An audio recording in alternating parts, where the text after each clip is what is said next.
CTS 시청자 여러분, 안녕하십니까? 우리 사회 이슈들을 기독교의 시선으로 들여다보는 CTS 뉴스 W 진행을 맡은 최진영입니다. 여러분은 인공지능 기술의 변화를 일상생활 가운데 얼마나 체감하시는지요? 불과 몇 달 전만 해도 상상하기 어려웠던 서비스들이 이제는 일상생활 속에서 자연스럽게 활용되고 있습니다. 의료, 금융, 교육 등 다양한 분야에서 AI가 빠르게 자리 잡으며 사회 전반에 큰 변화를 가지고 오고 있는데요. 전문가들 사이에서는 자고 일어나면 세상이 바뀌었다라는 말이 현실처럼 느껴진다라는 평가도 나오고 있습니다. 오늘은 우리 가운데 깊숙이 스며든 AI 기술에 대해 구체적으로 한번 살펴보도록 하겠습니다. 먼저 기독교 연합신문의 이인창 기자 자리했습니다. 오세요. 이 기자님. 네, 안녕하십니까? 네, 반갑습니다, 기자님. AI 기술이 이제는 단순한 툴을 넘어서 일상 구석구석을 뒤흔들며 새로움을 선사하고 있는데요. 최근에는 사람을 대신해서 업무를 척척 해내는 AI 에이전트까지 등장해 화제라고요? 네, 그렇습니다. 최근인데요. 그 오스트리아의 1인 개발자 한 사람이 오픈클로라고 하는 자율 AI 에이전트를 공개해서 사실 AI 업계에 깜짝 놀라게 만들었다고 합니다. 이 AI가 알아서 비서처럼 이렇게 딸깍딸깍 클릭해 주듯이 이렇게 활동하는 건데, 사이트에 사용자 대신에 접속을 해서 뭐 은행을 업무를 봐준다든지 항공권을 예약해 준다든지 이런 것들을 척척 해낼 수 있는 가능성을 보여준 AI가 등장한 겁니다. 단순히 대화를 넘어서 업무를 대신 수행해 줄 수 있는 역할, 24시간 활동을 하는 건데요. 사실 이런 정도의 개념과 가능성에 대해서는 이미 업계에서는 있었습니다. 근데 이거를 구체적으로 구현할 수 있는 AI가 등장했다. 아직 이제 보안에 대한 취약성도 있긴 하지만 그럼에도 불구하고 그런 가능성을 가진 AI가 등장했다는 점에서 업계는 놀란 것 같습니다. 이제는 뭐 AI를 쓰느냐 마느냐 이런 논쟁의 시대는 아닌 것 같고요. 중요한 건 이 강력한 도구를 어떻게 우리의 사역 가운데 활용할 수 있느냐, 이게 중요한 시대인 것 같습니다. 아, 그렇군요. 1인 회사가 전 세계를 뒤흔들고 있다는 것 자체가 놀랍기도 합니다. AI 기술 변화가 정말 빠릅니다. 이렇게 AI를 적극 활용하는 변화가 실제 선교, 전도 현장에서도 나타나고 있다고 들었는데요. 요즘 젊은 세대들은 교회를 찾는 방식부터가 뭔가 다르다라고 하는데 실제로 어떻죠? 한국 교회가 주목하는 그 세대가 있습니다. 특히 30대와 40대, 3040 세대가 많은 교회는 부흥한다, 부흥의 가능성이 크다 이렇게 했는데, 이 세대들 그리고 그 이하의 세대들은 핸드폰 안에 있는 AI부터 검색을 할 겁니다. 그리고 프롬프트 창이라고 하잖아요. 네네. 그 질문 창에 내가 가고 싶은 교회에 대한 질문들을 아주 구체적으로 올리고 그거 질문을 받은 이제 AI가 추천을 하는 거죠. 아주 구체적으로 묻습니다. 노량진에 있는 교회들 중에서 규모를 얘기할 수 있다면 뭐 한 200명 정도 되는 교회에 주차장이 있었으면 좋겠어. 그리고 우리 아이가 7살인데 교회 학교가 좀 활성화된 교회였으면 좋겠어. 금요기도 모임이 좀 뜨거웠으면 좋겠어. 이런 정도의 이런 질문들을 구체적으로 질문하면 실제로 한번 해보셔도 좋습니다. 그러면 이 지역 내에 있는 교회를 한 10개만 추천해줘 라고 하면 목록 카드에서 딱 뜨고 장점, 강점 이런 걸 분류해서 보여주게 됩니다. 새로 신앙을 시작하거나 아니면 이사를 갔거나 했을 때에 인근 그 교회를 추천하는 것을 이제는 지인한테 하는 것이 아니고 AI한테 묻는다고 하니까 정말 요즘 이른바 신박한 아이디어인 것 같습니다. 결국 교회의 사역이 데이터로 기록되어야 된다라는 것인데, AI가 특히 더 믿을 만한, 신뢰할 만한 정보가 따로 있는지, 특히 교회가 자체적으로 올린 글, 자료가 많으면 되는 건가요? 도대체 어떤 구체적인 가이드라인이 있을까요? 이 중요한 포인트인데요.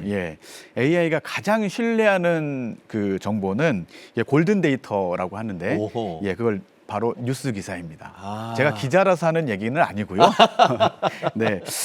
데이터 전문가들에 따르면은 AI는 교회가 스스로 우리 교회가 좋습니다라고 하는 블로그 글보다는 제3자가 평가하는 거, 가장 객관적으로 이야기할 수 있는 게 바로 언론 매체 아니겠습니까? 그렇군요. 매체에 소개된 그 보도 기사에 대한 신뢰도를 아주 높게 평가하고 있습니다.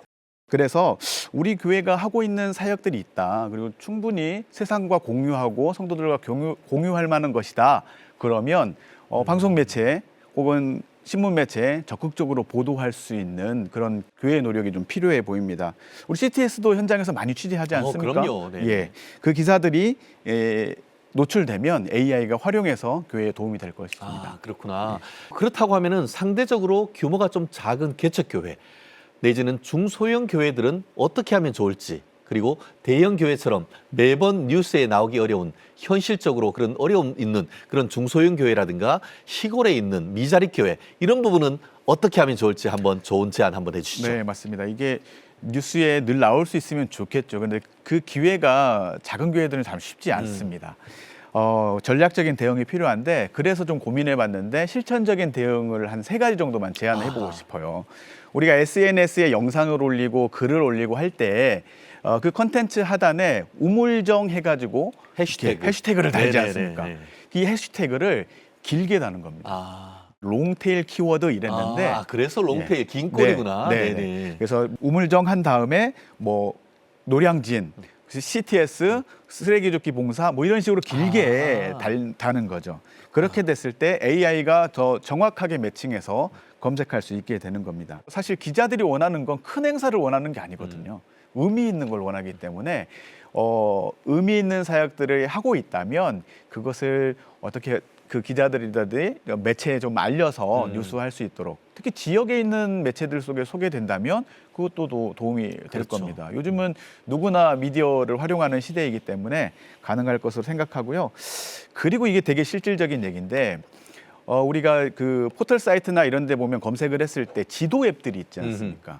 우리가 당장 어디 식당을 가도 앱을 활용하고 그렇죠. 지도를 검색하게 되는데, 그 밑에 보면 분명히 댓글을 달 수 있습니다. 네. 교회들이 거기에 달기 시작하고 관리하기 시작하면 이것이 평판이 될 것이고 좋은 도구로 AI에게 활용될 것 같습니다. 그렇구나. 네, 마지막으로 기술이 아무리 발달을 한다 하더라도 교회가 결코 놓치지 말아야 될 그 본질이 있다면 기자님 무엇일까요? 제가 가만히 보는데요. 요즘 TV 프로그램 보면 역술, 그다음 점, 뭐 무속 네, 이런 게 맞아요. 굉장히 많습니다. 이렇게 현대화된 기술 시대에 도대체 이게 무슨 이야기인가? 결국 사람들의 마음에는 채워지지 않는 것들이 여전히 있다. 기술이 발전되고 고도화될수록 그 심리적인, 영적인 것에 대한 걸 갈구하고 있는 심리적 현상이 아닌가 싶습니다. 그래서 이런 때일수록 우리가 교회가 그 빈 공간을 복음으로 채워야 되겠다라고 하는 그런 마음을 가지고 접근해야 되는 것 아닌가, 이런 생각인데요. 한국교회가 AI라는 도구를 활용해서 이 세상과의 접점과 소통의 통로를 넓히되 그 안에서 변하지 않는 복음으로 채워줄 수 있는 능력이 지금 필요한 것 아닌가 싶습니다. 네. 기술의 속도만큼이나 복음의 깊이를 함께 고민하는 시간이 되었는데요. 빠르게 변하는 기술의 시대. 우리는 동시에 변하지 않는 가치와 깊이를 놓쳐서는 안 될 것 같습니다. 이인찬 기자, 오늘 브리핑 고맙습니다. 네, 감사합니다.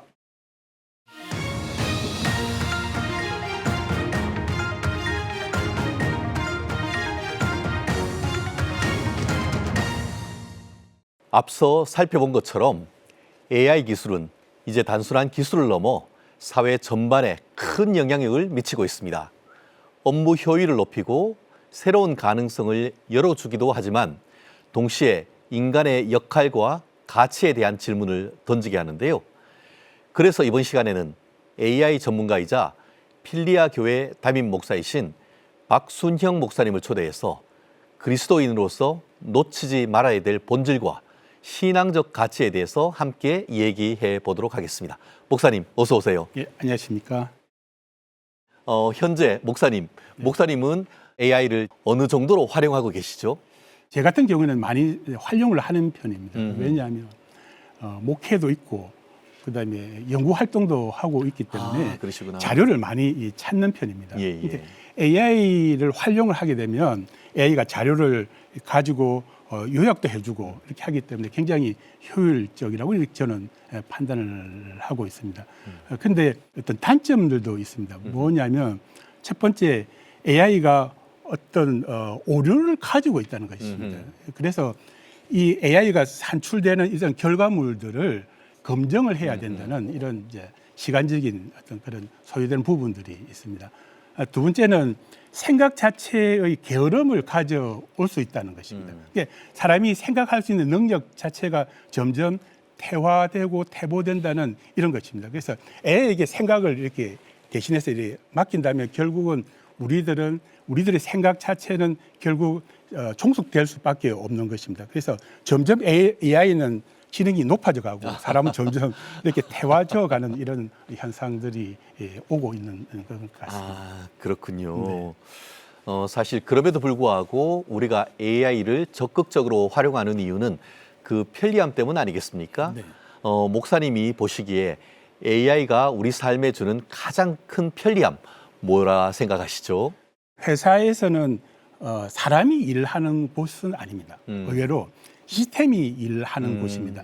왜냐하면 부서라든지 혹은 담당자별로 업무 자체를 상세하게 매뉴얼화 시켜 놓았습니다. 상세하게 매뉴얼화 시켜 놓았다는 것은 업무를 정형화 시켜 놓은 것인데 AI가 가장 잘 할 수 있는 부분이 바로 정형화되는 이 부분입니다. 네. 예, 고도화되는 분석 작업을 하고 싶다. 이렇게 하면 이전에는 전산실에 의뢰를 해야 되지만 지금은 AI에게 어떤 명령을 주면 즉시 답을 얻을 수 있기 때문에 그렇죠. 굉장히 효율적입니다. 그래서 단기간에 수많은 사람, 뭐 억대 이상의 사람들이 사용하고 있는 것 같습니다. 그렇군요. 지금 말씀하신 것처럼 AI가 다양한 분야에서 놀라운 능력을 나타내고 긍정적인 변화를 이끌고 가고 있지만 그만큼 우려의 목소리도 함께 커가고 있습니다. AI로 인해서 우리 교회와 사회가 가장 우려해야 될 문제, 목사님 생각하시기에 어떤 문제가 있을까요? 일단 사회적인 부분부터 먼저 한번 보겠습니다. AI가 들어서서 사회적인 이 패러다임 자체가 바뀌어지고 있다라는 이런 것입니다.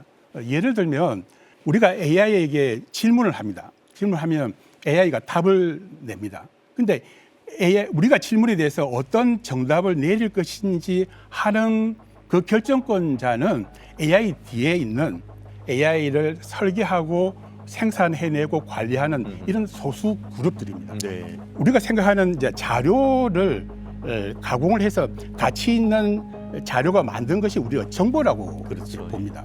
근데 정보 자체도 가장 이렇게 가치 있고 효율적이고 고도화된 이런 엑기스적인 어떤 그 정보, 그 다음 레벨의 정보, 그 다음 정보 이렇게 해서 그들이 이런 정보들을 좀 더 레벨화를 다 시켜서 그들이 가장 주고 싶은 사람에게 양질의 정보를 주고 그 다음에 또 주고 하는 이런 정보를 배분할 수 있는 배분권을 그들이 가지고 있다라는 점입니다. 그러면 그 양질의 정보를 가진 사람들은 많은 소득을 얻을 것이고 그렇지 못한 사람들은 적은 소득을 얻을 수밖에 없는 것이기 때문에 결국 이 시간이 지나면 소득에 대한 계급적인 어떤 부분들이 형성될 것이다. 이렇게 보고 있습니다. 이 부분이 가장 이제 우려스러운 부분 중에 하나입니다. 근데 이 교회적으로 보면 더 근본적으로 우려되는 부분이 있습니다. 말씀드린 대로 AI 뒷면에 있는 이 사람들이 하나님 자리에 차지하려고 할 수도 있다는 이런 우려입니다. 성경적인 관점에서 보면 우리들은 AI가 우리에게 유익을 줄 것이다 하는 이 도구적인 것을 보지 말고 이 사람들이 뭔가 사용자들의 생각과 마음을 통제하려고 하는 그런 시도를 하고 있구나 하는 것을 느낄 수가 있습니다. 그런데 그들이 그러한 시도 자체를 통제에 시도하는 것을 제어할 수 있는 어떤 국제적인 기구도 없습니다. 그러니까 이런 환경 속에서 잘못되는 오류된 정보들이 많이 쏟아져 나오고 있고 그 속에서 하나님의 절대 진리인 하나님의 말씀이 왜곡되는 이런 현상이 벌어지고 있는 이 자체가 우려스러운 부분을 볼 수 있습니다. AI로 인한 정보 격차 그리고 더 근본적으로 호모데우스 그러니까 신이 된 인간 뭐 이런 부분에 대해서 우리가 근본적으로 좀 항상 그 경계심을 가져야 된다라는 그런 말씀인 것 같은데요. AI가 점점 더 많은 영역에서 인간의 역할을 대신하게 되면서 일자리 변화에 대한 우려의 목소리가 커지고 있는데요. 목사님도 아마 이런 질문 가장 많이 받으실 것 같습니다. 이런 시대적 흐름 속에서 우리는 어떤 준비, 어떤 대응을 해야 될까요? AI가 정형화된 일들을 잘 하고 있다라는 말씀을 드렸고 그 대신 이제 점점 비정형화된 일자리들도 차지하려고 할 것이다 이렇게 예상을 하고 있습니다. 예를 들어서 컴퓨터 프로그래밍하는 그 프로그래머 그 직종을 한번 보고 있습니다. 프로그래밍을 한다는 것 자체는 어떤 정형화되어 있다는 이런 이야기가 됩니다.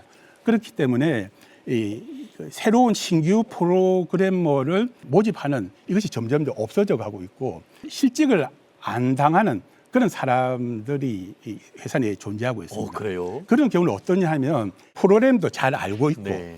회사 업무를 잘 알고 있는 사람입니다. 그러니까 회사의 업무라는 개념은 유기적으로 흘러가는 것이거든요. 예를 들면 영업부에서 오다를 따면 그것이 생산부서로 가서 생산 계획을 하고 이 생산을 하기 위해서 어떤 자재가 납기에 맞춰서 들어와야 될 것인지 이런 자료들은 다 회계적으로 이렇게 연결이 됩니다. 그러니까 AI가 어떤 단위 프로그램을 만들었다면 이 프로그램이 다른 부서에 있는 단위 프로그램과 유기적으로 연결이 잘 되는지 검증하려고 하면 프로그래밍 수준도 높아져야 되고 회사 업무도 잘 알고 있는 이런 사람, 그런 사람이야만 오히려 더 AI 시대에 이제 호응을 받는 이런 사람이 될 수 있습니다. 근데 이 경우를 이제 일반적인 업무에 이제 준해서 적용을 시켜보면 자기 업무를 단위 업무를 다 쪼갭니다. 쪼개서 AI가 잘할 수 있는 업무, 그 다음에 AI 도움을 받아서 자기가 이렇게 책임을 지고 결과를 아웃풋을 내야 될 이런 단위 업무, 그리고 AI가 할 수 없는 업무 이렇게 3단계로 이렇게 구분을 해가지고 이 세 번째 그러니까 AI가 할 수 없는 이 업무에 대해서 이렇게 포션을 맞춰서 노력을 해야 될 것입니다. 예를 들면 현장의 갈등의 요소를 제어한다든지 설득을 시킨다든지 하는 또 상담을 한다든지 하는 업무입니다. 우리가 가만히 보면 갈등을 제어하고 상대방을 설득시키고 또 상담을 하고 하는 이런 업무들은 인공지능에서 지능적인 면이 아닙니다. 업무에 대해서 잘 알고 있는 지식과 지혜와 그리고 피지컬한 부분, 육체적인 부분들이 들어갑니다. 그래서 지식과 지혜와 육체적인 부분이 이렇게 믹싱된 이런 업무를 만약에 전문화 시킨다면 오히려 AI 시대에 더 이렇게 빛나는 그런 인재가 될 수가 있습니다. AI가 가져올 부정적인 영향 그리고 또 준비해야 될 점에 대해서 상세하게 잘 짚어주셨는데요. 동시에 교회가 이 흐름 속에서 지혜롭게 대응해야 될 과제도 있지 않겠습니까? 그렇다면은 교회가 인공지능을 목회, 선교에 어떤 방식으로 활용할 수 있고 또 반드시 꼭 지켜야 될 경계선은 목사님 무엇이라고 생각하십니까? 교회가 지켜야 될 경계선은 영적인 권위 그리고 책임은 절대 AI에게 넘겨주어서는 안 된다는 것입니다. 말씀드린 대로 AI는 정형화된 일을 잘 하기 때문에 교회 내에서 정형화된 일이라는 것은 자료를 찾고 요약하고 회의록을 작성하고 이런 정형화된 일들은 잘할 수 있습니다. 그런 부분에 역할을 주고 그다음에 해외적인 선교 부분에서는 가장 장벽이 높은 것은 언어적인 부분입니다. 근데 AI가 잘할 수 있는 부분이 언어적인 부분이거든요. 그래서 AI를 잘 활용하면 언어 장벽은 굉장히 낮출 수가 있습니다. 그 대신 AI가 만들어진 번역된 이 아웃풋은 반드시 목회자들이 책임지고 검증을 해야 됩니다. 결국 AI 시대에 교회가 감당해야 될 가장 중요한 부분은 책임이라는 것, 그런 생각이 듭니다. 단순히 기술을 활용하는 차원을 넘어서 성도들의 영적 필요를 바르게 채우고 또 참된 관계와 위로를 제공하는 책임 말씀인 것이죠. 그렇다면 교회는 인공지능 시대에 어떤 방식으로 성도들의 영적 필요를 채우고 동시에 그 책임을 어떻게 지켜나갈 수 있는지 목사님 또 좋은 말씀 부탁드립니다. 성도들이 AI하고 친하다 네. 하는 것은 사람보다 편하다 이런 뜻이 됩니다. 그렇기 때문에 교회의 역할 거기에 대해서 대응하는 것은 뭐 AI보다 더 똑똑한 답을 그들에게 주겠다 하는 이런 식 접근이 아니고 AI가 하지 못하는 이런 부분들을 교회가 제공해 줄 필요가 있다는 것입니다. 예를 들면 병원에 동행한다든지 어떤 식사를 약속을 잡아서 이렇게 같이 식사를 한다든지 이런 부분에서 이제 접근을 해야 됩니다. 그러니까 그들을 찾아가는 것입니다. 그들을 찾아가서 그들이 가지고 있는 문제점, 두려움, 상처, 죄책감 이런 것들을 듣고 그들에게 성경적으로 이 부분을 해석해주는 이런 디브리핑 목회를 해야 됩니다. 그러니까 교회가 상대할 그런 대상은 AI가 아닙니다. 교회가 상대해야 될 대상은 외로움, 고립입니다. 그래서 고립하는 그 부분에 대해서 교회가 책임지는 어떤 사랑을 베풀어 줘야 될 필요가 있습니다. 그리고 AI는 답을 주지만 교회는 그들에게 사람을 보내줄 수 있습니다. 그렇다면 하나님께서는 그 사람을 통해서 정말 역사를 하실 것입니다. 결국 AI 시대의 가장 중요한 것은 책임 있는 사랑, 신앙인의 태도 이런 것이 아닌가 싶습니다. AI를 지혜롭게 활용하면서도 그것을 우상화하지 않는 신앙인의 바른 태도가 요구가 되는 것 같은데 그렇다고 하면은 정말 21세기 AI 시대를 살아가는 크리스찬의 태도는 어떻게 해야 될까요? 우상화되지 않는 방법은 성경적 관점에서 그것을 바라보는 것입니다. 인공지능에서 그 지능이란 단어는 결코 성경적인 단어가 아닙니다. 그렇기 때문에 우리들은 이제 성경적인 용어를 찾아서 적용해야 됩니다. 지금 인공지능이라는 이 용어 자체는 나온 지가 한 70년 정도 됩니다. 예. 그 당시 때의 어떤 기계, 그 컴퓨터를 그러니까 사람의 어떤 지능 수준에 맞추겠다는 이런 이제 욕심에서 나온 거죠. 근데 지금 벌써 이제 사람의 지능의 수준으로 이제 올라왔기 때문에 이제 개념을 바꿔야 될 시기가 왔다 이렇게 봅니다. 근데 지금 언어라는 개념은 예를 들어 인공지능에서 지능이라는 개념과 지혜라는 개념을 보면 이 용어가 가지는 방향성과 힘이 있습니다. 그러니까 지능이 가지는 방향성과 지혜가 가지는 방향성은 전혀 다릅니다.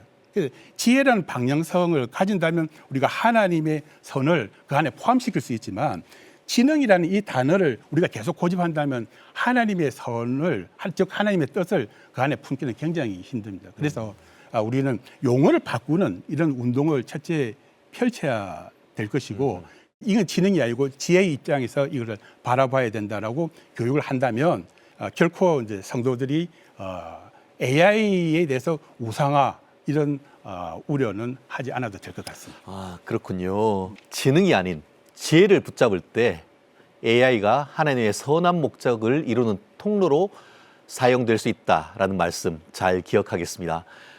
앞으로도 변하지 않는 진리 위에서 새로운 기술을 지혜롭게 활용해 나가고 우리 모두가 책임 있는 사랑과 참된 관계를 통해 시대를 이끌어 나가기를 기대합니다. CTS 뉴스 W 오늘은 여기까지입니다. 저출생과 동성애, 이단, 이주민, 글로벌 이슈 등 한국 교회가 주목해야 될 진짜 뉴스로 다시 찾아뵙겠습니다. 시청해 주신 여러분 고맙습니다.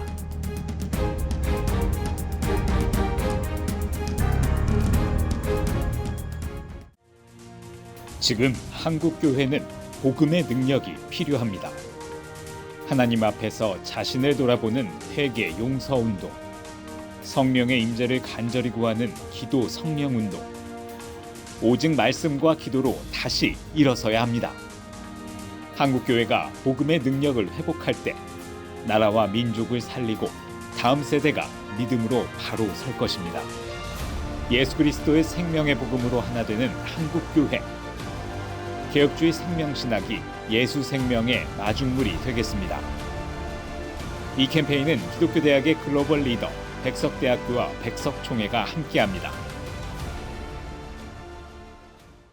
이 프로그램은 여러분의 미디어 선교 후원으로 제작되었습니다. 선교는 사명, 후원은 동역. 당신도 복음을 전할 수 있습니다. 선교 후원 02-6333-1003번